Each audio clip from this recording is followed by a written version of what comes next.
Félix Maradiaga, it's great to see you again. It's been a few years since we first connected. I think maybe 2023, 2024. Indeed, Casey. Thank you so much for the invitation. It's always lovely to speak with you. Well, it's wonderful to see you again. And look, we're going to talk about a few things today. There's going to be some political developments that have taken place in Nicaragua itself, as well as some global developments in terms of authoritarianism. But I also want to talk to you a little bit about your personal story. And in speaking to people, speaking to dissidents from around the world, your story still, frankly, stands out, even among some other incredible stories. Well, I wish that my story was extraordinary. And unfortunately, it's painfully common in countries with civil wars and conflict. And when I was 12 years old, my mother made a very difficult decision. We had a huge child soldier problem in northern Nicaragua. And my mother, being a devoted Catholic and a truly devoted person in terms of nonviolence, decided that it was better for me to leave Nicaragua rather than staying in a deeply divided country. So I became an unaccompanied minor, joined a group of Central Americans that moved from Nicaragua to Guatemala. We crossed the river, the Tecún-Umán River, between Guatemala and Mexico, and then all the way through the Rio Grande between Mexico and the U.S. And I crossed the river on New Year's Eve, 1988.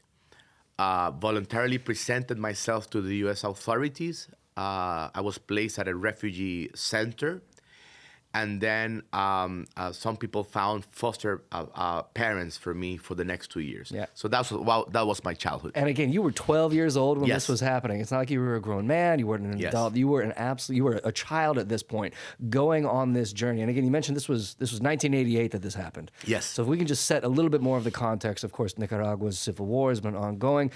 But just a few years after that, 1990, this democratic transition takes place. Now, again, you're a child. You're not paying any attention to any of this, I imagine, or at least nearly as detailed as you are now. I guess, were you aware of these transitions taking place in Nicaragua in terms of politics domestically at all, or were you just trying to live every day, survive every day in this new country in the early 1990s? I was actually a very political child. You know, in 1990 there was a peace agreement. Mm-hmm. The war ends. We had in Nicaragua the first free elections. A lady by the name Violeta Chamorro wins the election. My family back in our small town became very active in getting Miss Violeta Chamorro elected, and even though I was thriving in Miami in a public school, but I wanted to go back to be part of this social experiment of building a democracy. I went back to Nicaragua, immediately started working and building the first faith-based youth movement in the country right after the revolution. And fast forward a few years, I get a scholarship to study at college, so I come back to the U.S. to do college, fully convinced that my path was going to be in the field of nonviolence. Mm-hmm. But at that time, I was deeply involved in faith-based organizations. So I came back to Nicaragua to volunteer for a group of Catholic churches that were working with survivors of war, with victims of war. And what I thought was going to be only a quick internship turned into 10 years of my life working in the post-conflict reconstruction agency of Nicaragua. And I started as an intern and became the national head of the post-conflict reconstruction agency. It's funny how these things you think are going to be short-term can take on lives of their own, and the next thing you know, a decade has gone by. And of course, you have made an incredible impact in that job alone, to say nothing of what you have done since. If you can go back to the 1990s, were there early indications of the potential direction that things were going to eventually go in Nicaragua under Daniel Ortega? What kind of lessons or moments or mistakes even were made in maybe the early 1990s during that democratic transition that eventually undid that democratic transition? Casey, that is a fascinating question, because even though Nicaragua is a relatively small country from a geopolitical perspective, to use the analogy that Otto von Bismarck used for the Balkans, there are countries that are small, but they produce a lot of history. And Nicaragua is one of those, because we can learn a lot from the things that should not be done in democratic transitions.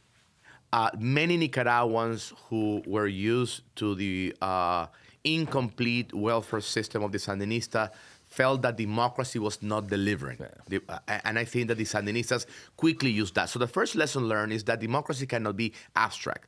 Democratic transition is very important to build institutions, transparency, free markets, but citizens who are left behind in education, in health, they need to feel that democracy, as it is truly the most powerful system in terms of social inclusion, it should also deliver such results. And that was the first mistake that happened. There was also a lot of corruption by the authorities of the democratic transition process.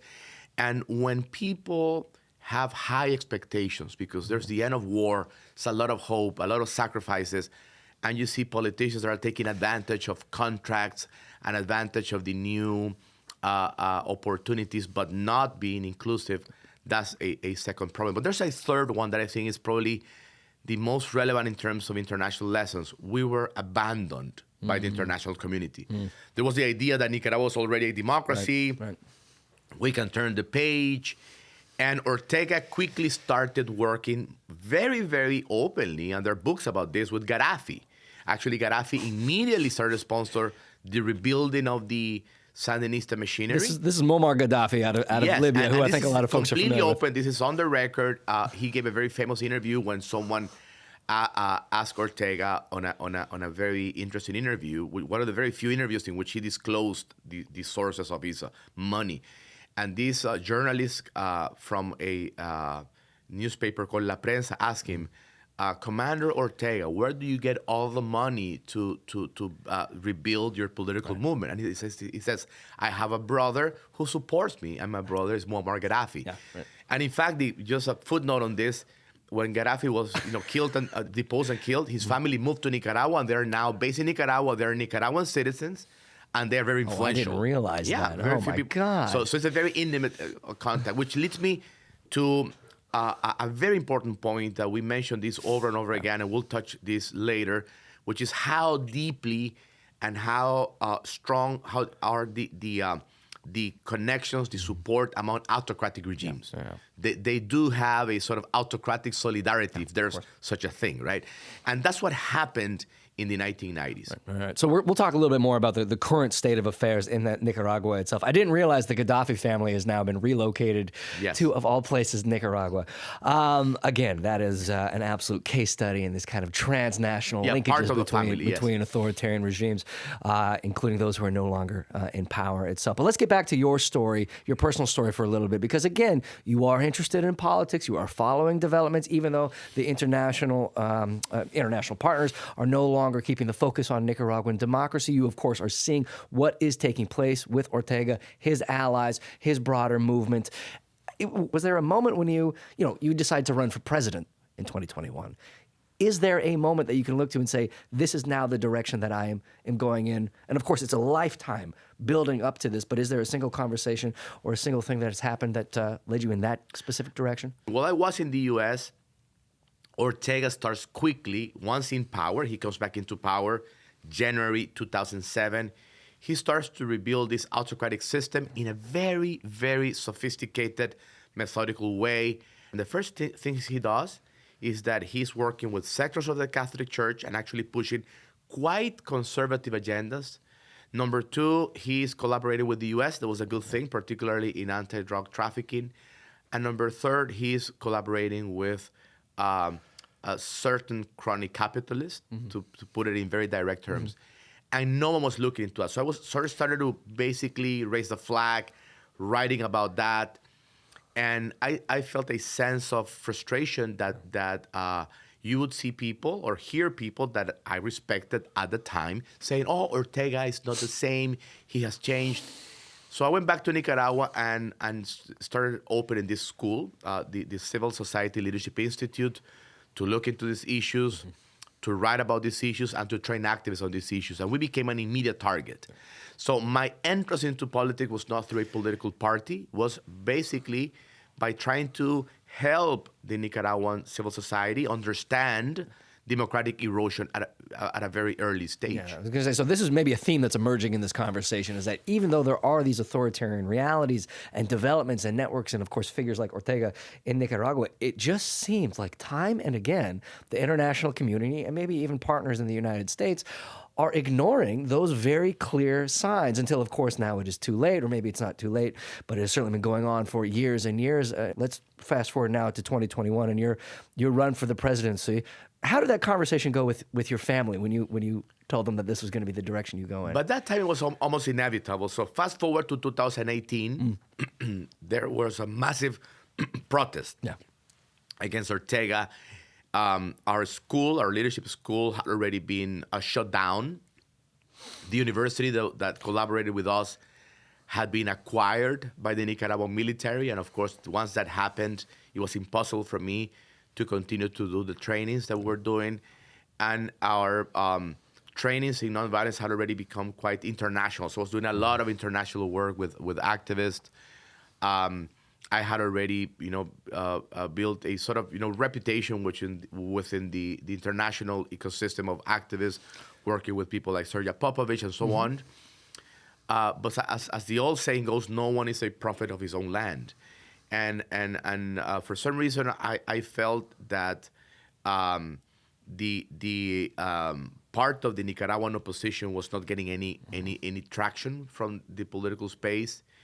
But something magical, something extraordinary, something courageous happened in April 2018. Students, small farmers, private citizens said enough, and they went into the streets. But Ortega gave me too much credit. The police gave a national TV message saying, we have discovered the plot and the mastermind behind all that. And I was at the OAS at the same day. I remember it was around, if I recall correctly, around May the 3rd. And they showed my picture, and suddenly I said, this is so strange. And I was in Washington, D.C., and my friends and family said, you should not go back. I mean, you've been labeled a terrorist. The national chief of the police has said that if you go back, you're going to be arrested. But I did go back, despite the accusations, because I felt that I needed to be with the Nicaraguans that were actually triggering all this. And once again, I need to say this. It's obvious, but I need to say it. My contribution was very small. I simply was, training people and trying to write articles. But I went back and things got really, really bad. I had 2 assassination attempts within that same year. And in one of those assassination attempts, I had to be transported to a hospital in Miami. And after I recovered, I went back to Nicaragua for the second time within a few months. But I could not feel comfortable taking my family with me. Sure. And I will tell you that one of the toughest decisions in terms of decisions, that's why I was telling you that it's not a single moment. One of the toughest decisions was at the airport in Miami, in which I looked at my at my 5 or 6 year old daughter at the time, Alejandra, and I said, Alejandra, is it okay if I jump into that plane? And in fact, Alejandra, many, many years later, she asked me, Dad, why did you ask me that question? I was a baby, But I did ask her that question. She said yes. Upon landing in Nicaragua, my passport gets canceled. Yeah. They declared something called city arrest, in which you cannot move outside of a city. So the regime didn't issue the arrest warrant, but I could not move freely in the country. And we started to build a movement. And once you realize you're in that position, there's no way for you to go back. I mean, of course I could go back, in the sense that the regime always told me, you cannot move anywhere in the country, but there's one place you're always open to go, which is the airport. So they insisted that I needed to leave, right? And we had a conversation with my team, with the movement. At the time, I was leading the blue and white, which are the colors of our flag, National Unity Movement. And we knew that it was impossible to have free and fair elections. We knew that it was impossible to get a fair political campaign. But we wanted to expose Ortega. And we wanted to tell the world, because a lot of people thought, Ortega is there because he won elections. No. He was committing electoral fraud. He was banning political parties even before. So we wanted to show the world that Ortega could not win an elections, not even under his own terms. And that's why we launched the campaign. Yeah. I was seeing Ortega manipulating the church, manipulating the markets, manipulating U.S. diplomats. And I thought the only way to expose this is to challenge him on elections. Yeah. And by the way, not as a traditional politician, but I'm an activist at heart. And I'm a nonviolent activist. And elections can be used not only to pursue a position through a traditional path, but as a mechanism, as a tactic of nonviolent resistance. But of course, he doesn't let you run any kind of free and open campaign. Instead, he targets you directly. And again, folks may be familiar with your story. They may remember that you were arrested. You were not allowed to actually stand. They came and they threw you in prison. We don't have to relive every moment of that. What were the charges you were facing? But more importantly, why do you think you were arrested? Well, I faced several trials. So one was the trial in absentia in 2018. Then I was accused of terrorism and also being a foreign agent. Sure.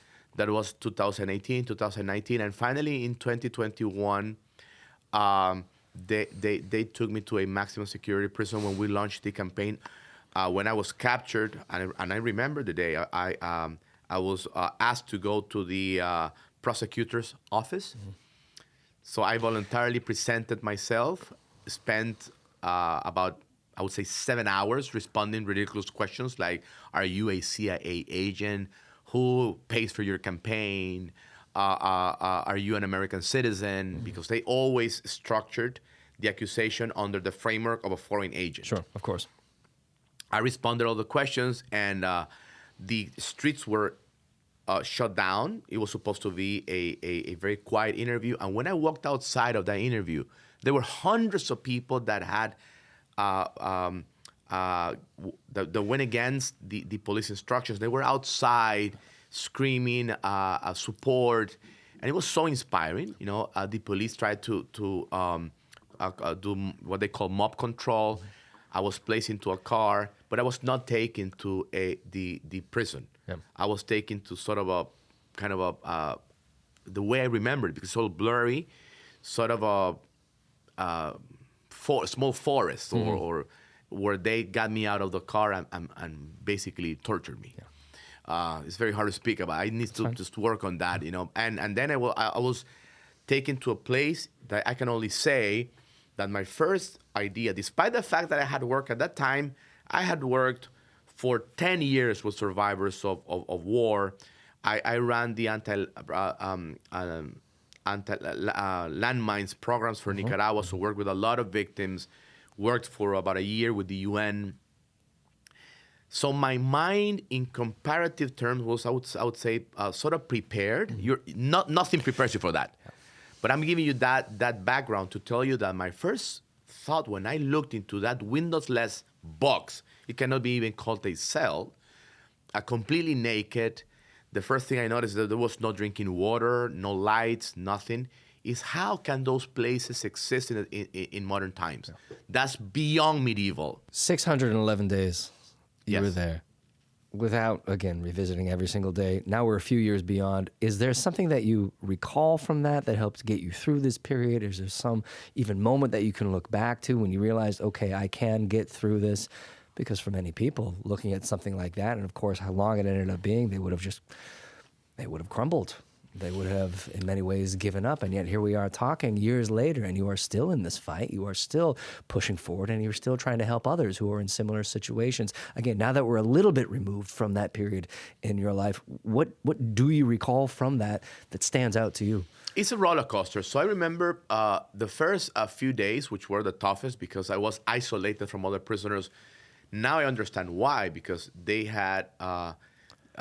they overplayed their hand with the beating, and I remember that I was taken to the office of the chief of that detention center, the notorious Chipote torture center, and he told me, "I know that one day you will tell this story." He said this, and I want to make sure that you tell the story right. You were not beaten inside this prison. You were beaten by police officers outside of this prison. So the first thing is that, okay, so there's light at the end of the tunnel. This guy is recognizing that I will not die here. Yeah. he knows that I will tell the world about this, and he doesn't want to face an international court or whatever. So I was always working with my internal dialogue, dialogue, and I use the analogy of the angels and demons. I don't know if you remember a classical cartoon of a character that either listens to the little devil on the shoulder or listens to the little angel. So there are mornings in which you wake up and the little devil is telling you you're going to die. You got into this and your daughter's going to be without a father. And there are days in which you have long conversations with your angels. And you tell, you're here because you're fighting for freedom. You're here because you love your country.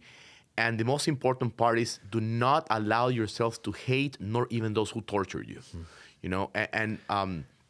So I started working on the idea of compassion and having long meditations. And I got to the point in which I would get upset that the police will interrupt my prayer or the police will interrupt my meditation. I would say this, and I say this very carefully because I don't want to romanticize political prison at all. But I would tell you that there were some days in which I was grateful, not for prison, but grateful for the journey of understanding the pain of others.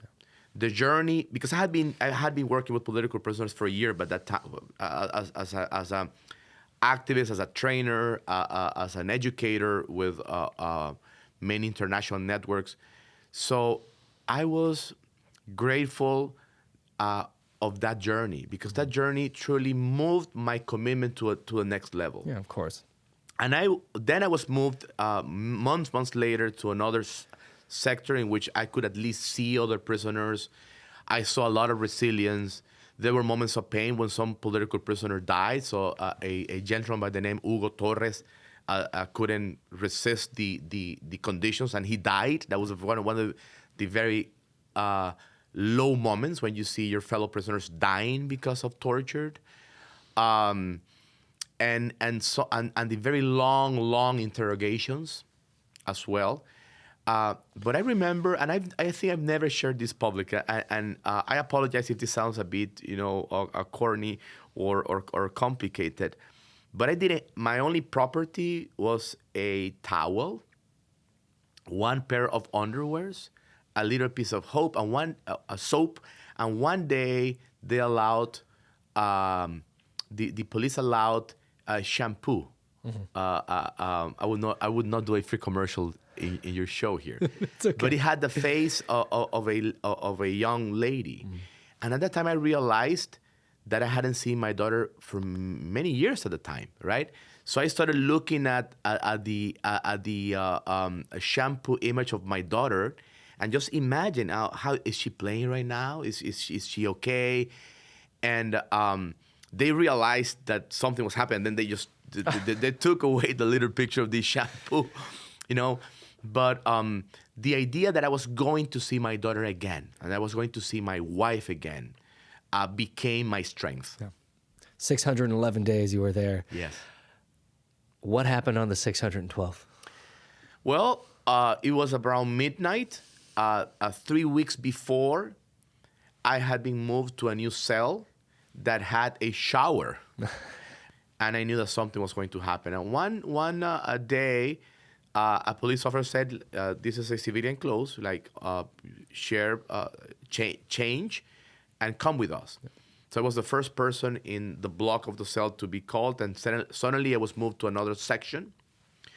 And then other prisoners, little by little, were coming. A few hours later, all of us were at a military airport. When we walked outside of that van, I recognized my dear friend Martha Youth, who had been the deputy ambassador years before. So we could not communicate, but I looked at her smile. She was a very close friend from my previous years, and I knew that we were going to be deported. And when I tried to ask, a police officer in charge says, if you're not jumping into that flight, none of the rest of the people in the van are jumping. So you all have to decide to jump. So all our prisoners in the van, we all agreed, we have to take this offer. Fast forward a few hours, we land at the Dulles Airport in Washington, D.C., and upon landing, we learned that all our properties have been expropriated. Mine, by the way, had been already expropriated back in 2018.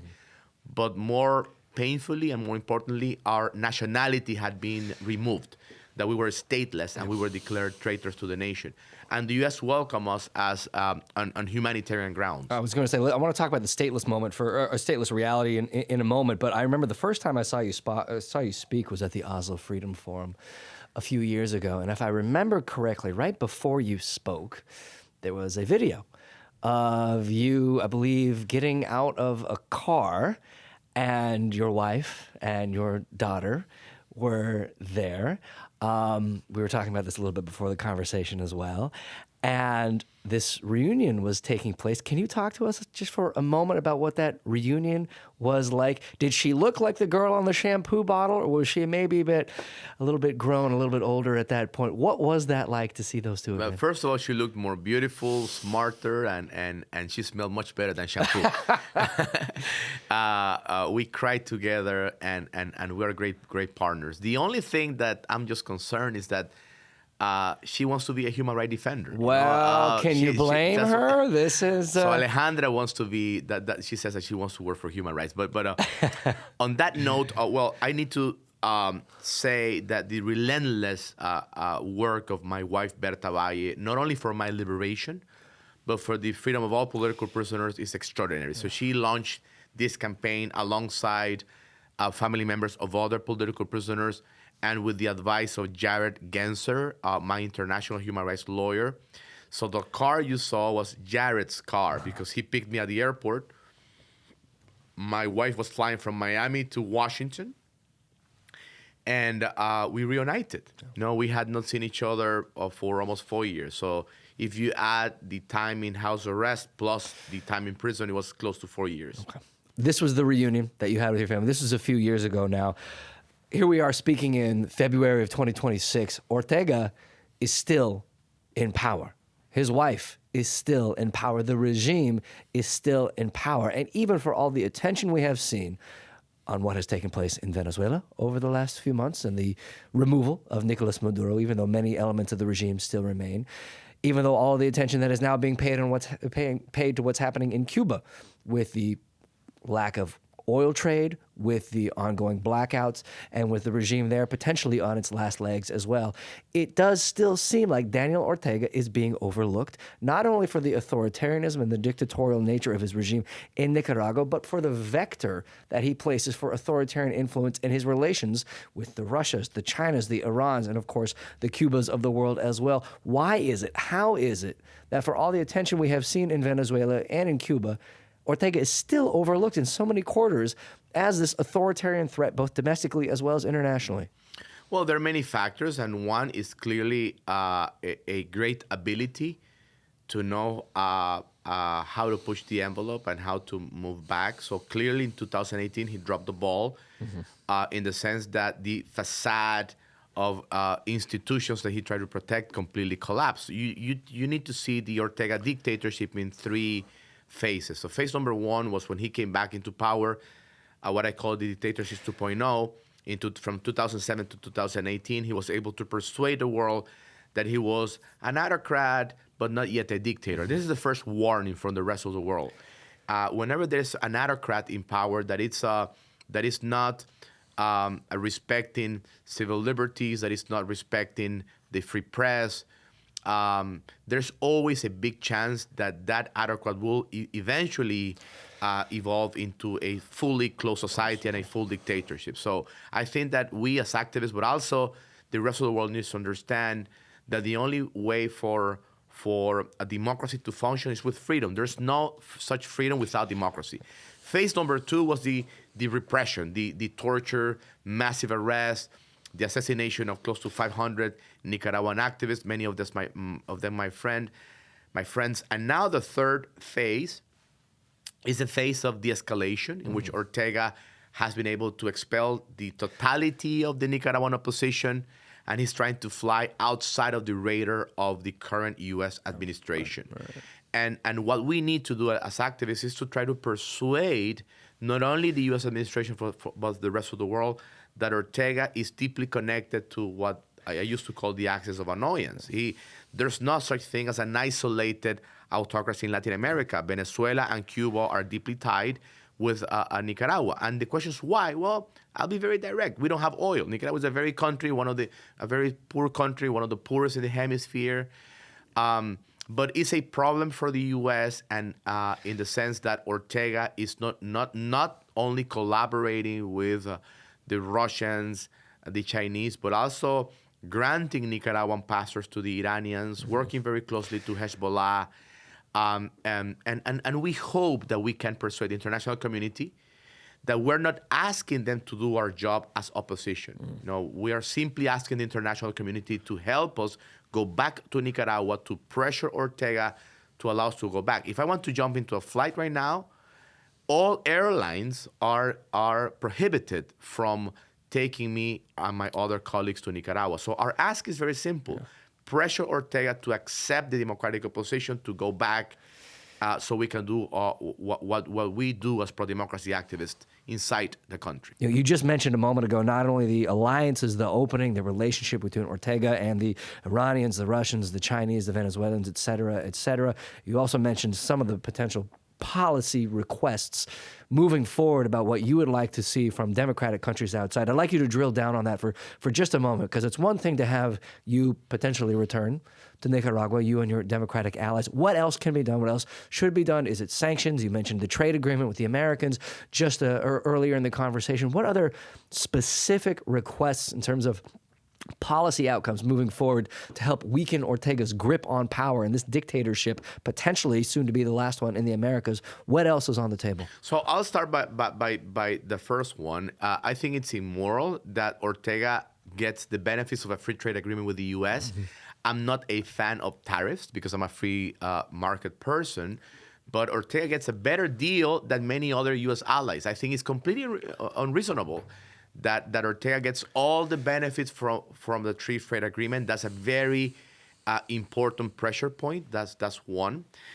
It's unacceptable that Ortega has conducted this massive repression of the Nicaraguans in general, but particularly against American companies, Christian and Catholic missions inside Nicaragua, shutting down 26 universities, shutting down over 5,000 nonprofit organizations, many of them U.S.-based institutions.